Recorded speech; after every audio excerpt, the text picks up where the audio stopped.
This is a wonderful, beautiful day. I'm right here at the Silverbird Studios in Los Angeles, California, and I have the CEO and chairman of Silverbird himself, the Honorable Senator Ben Murray Bruce. It's an honor to have you, sir. Thank you very much. Thank you. And you don't know how big this is for me because I grew up watching everything that you do, and beginning from when you started Miss Universe, and eventually they changed the name to Most Beautiful Girl in Nigeria.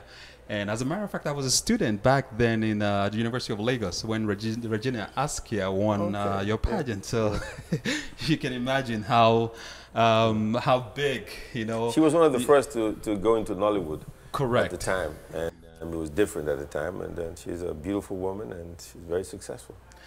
Wow! So this is a real, I guess, dream come true for me to have the honor of interviewing and talking with you right here at your Silverbird Studios. We want to start with, there's been a lot of conception or what the news media thinks about you. Even this morning, I read something online that just dropped this morning. They were saying some stuff that that you were trying to fight corruption in government. Did you read the story that I'm talking about this morning? As a matter of fact, let me give you the exact quote. This is what I read this morning. It says, "Senator-elect Ben Bruce under fire for anti-corruption tweets." Okay. They said something about Senator Bukola Saraki, Senator-elect Solomon Adeola. Cut down, you guys are talking about cutting down government spending, and the story goes on to say, why were you not talking about this when Goodluck Jonathan was the president? How do you respond? First of all, I wasn't in office at the time. Two, they cannot know private conversations I had with the president. It was not public. I was his friend. I'm his friend. I gave him advice as a friend. I was always with him. He'll always be my friend. Now, if what you want to say is, should I make my personal conversations with President Obasanjo public? Should I make my personal conversations with General Babangida public? Should I make my personal conversations with General Abdul Salam public? Should I make my personal conversations with President Jonathan public? I'm not going to do that. But now I'm an elected senator. So my job today is not what it was 6 months ago. My job is to make laws. My job is to protect Nigerians. My job is to promote good governance. My job is to fight corruption. My job is to help poor people on the streets, poor kids who do not have a life, become successful and give them a chance to be successful. That is my job today. So you asked me what I did 6 years ago versus what I'm doing today.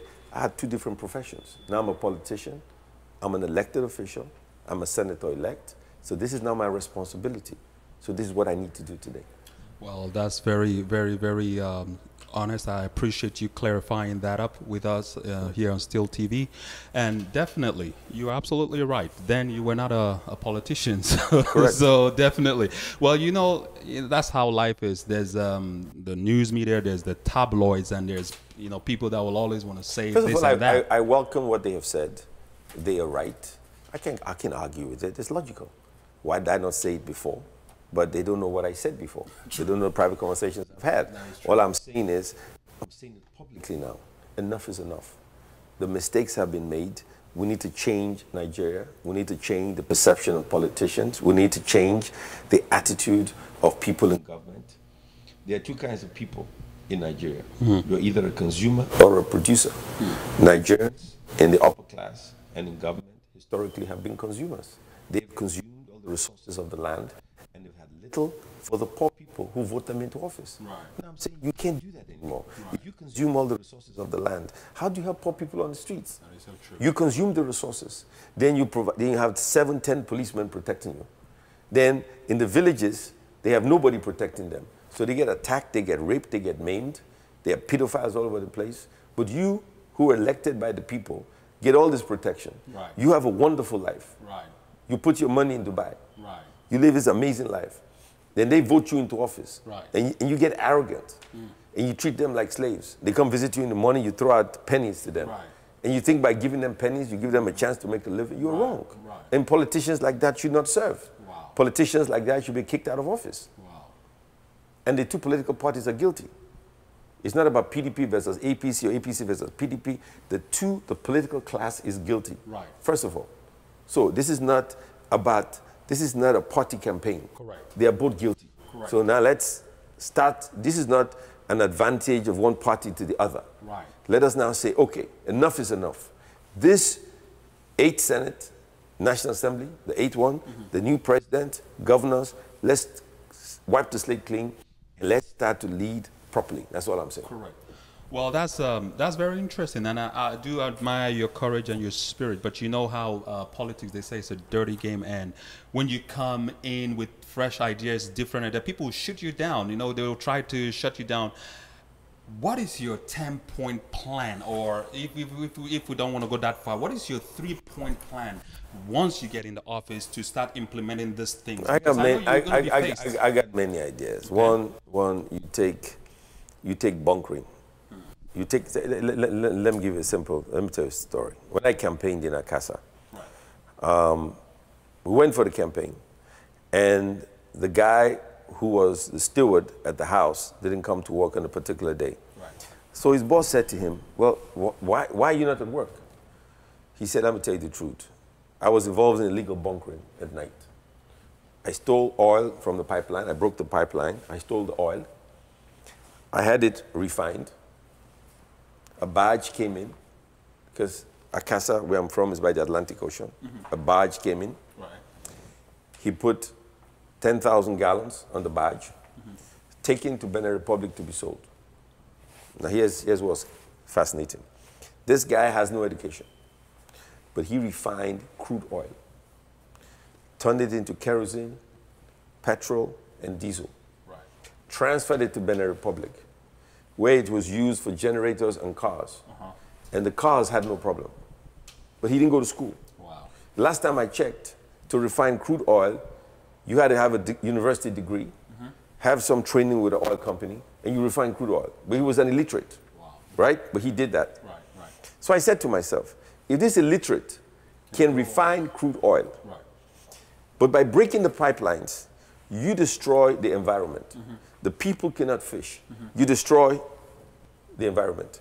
The federal government sends troops after you to take you out because of what you're doing to the environment and stealing crude oil that should be an allocation of the federal government that should be sold for foreign reserve. And I'm saying the approach is wrong. Why don't we legalize what he's doing? Why don't we say, give him $2 million, let him build a modular refinery.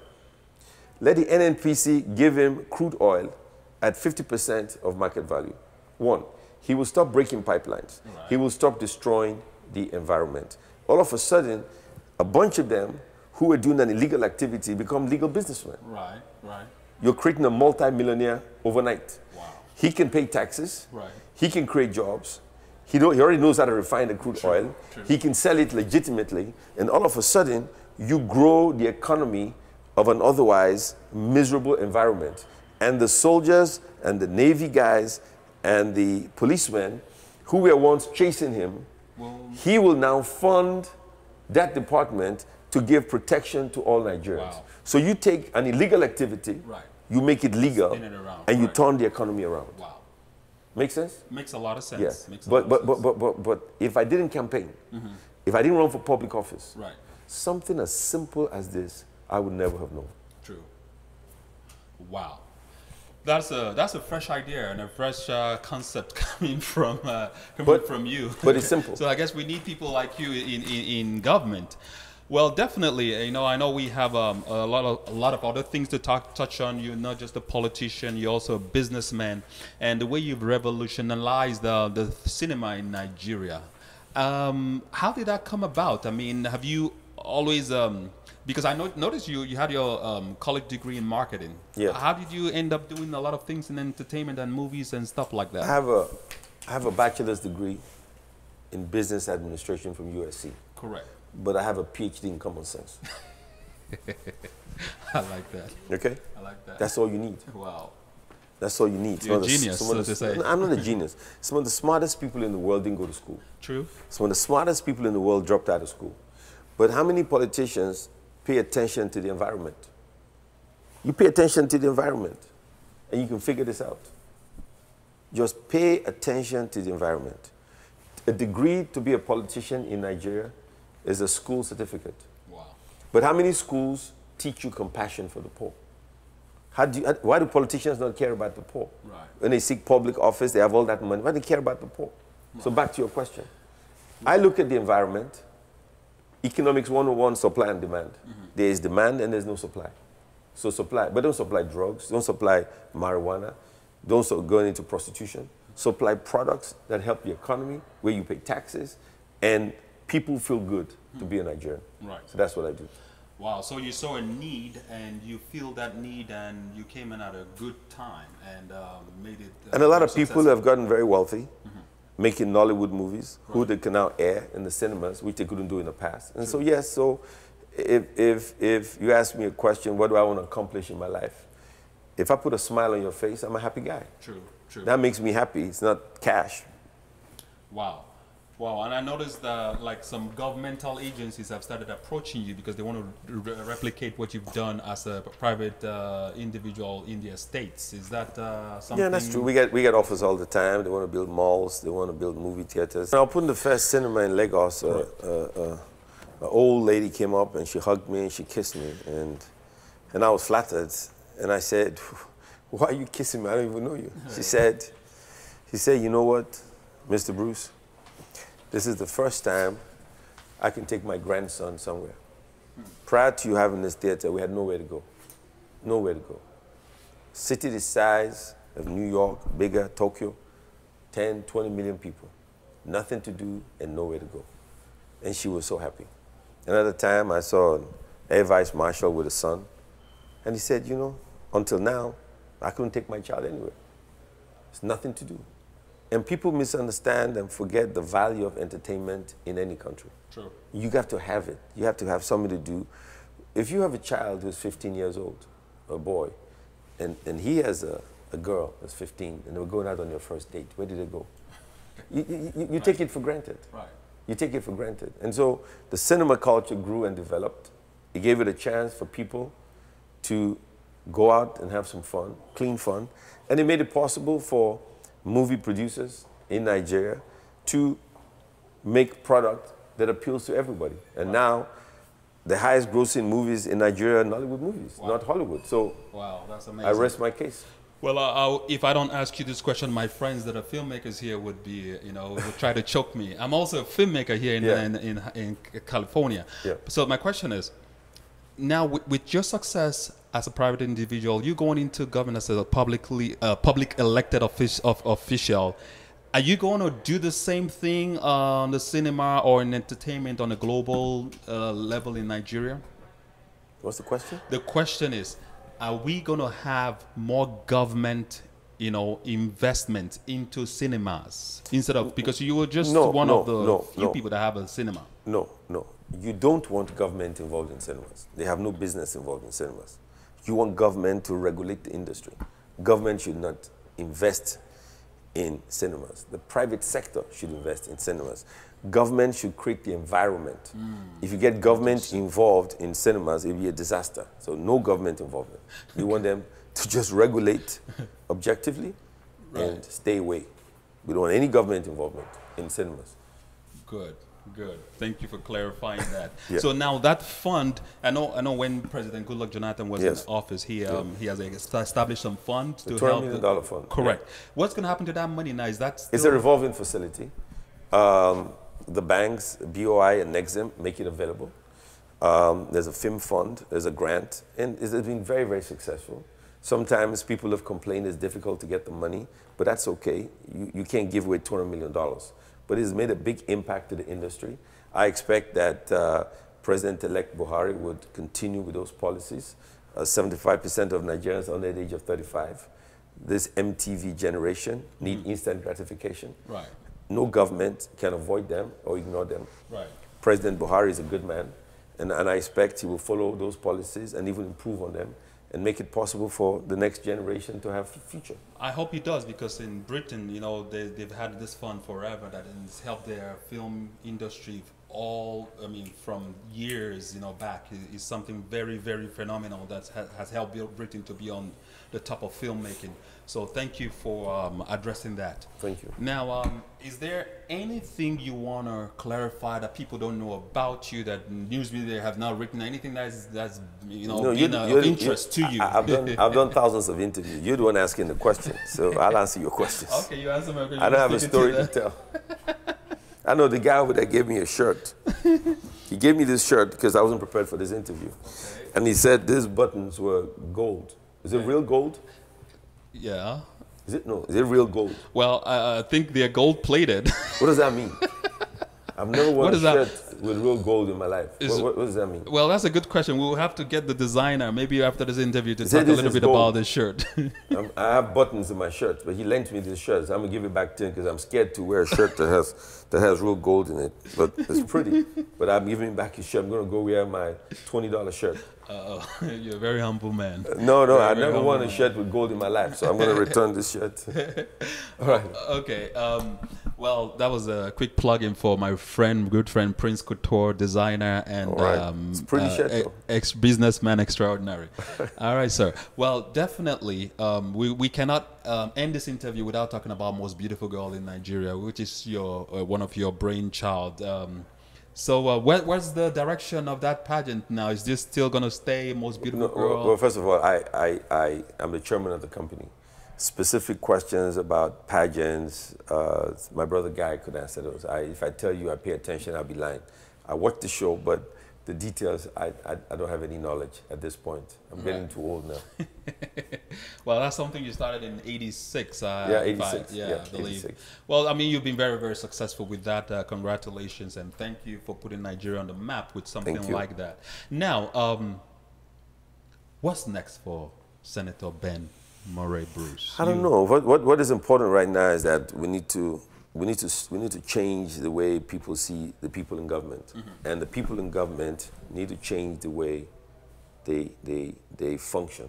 For instance, at the last month of the year competition in Lagos, I proposed that only the president and the vice president should fly first class.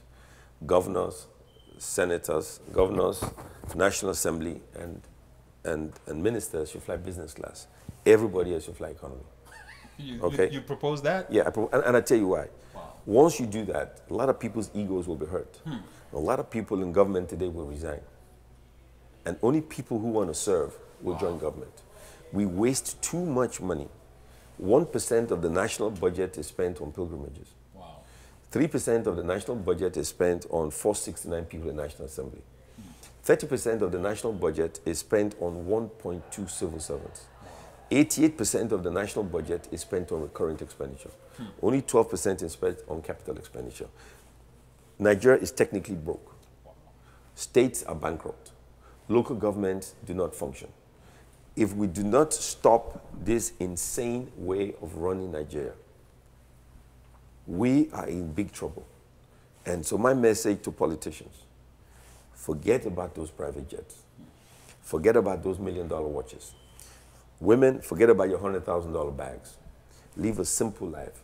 Live by example.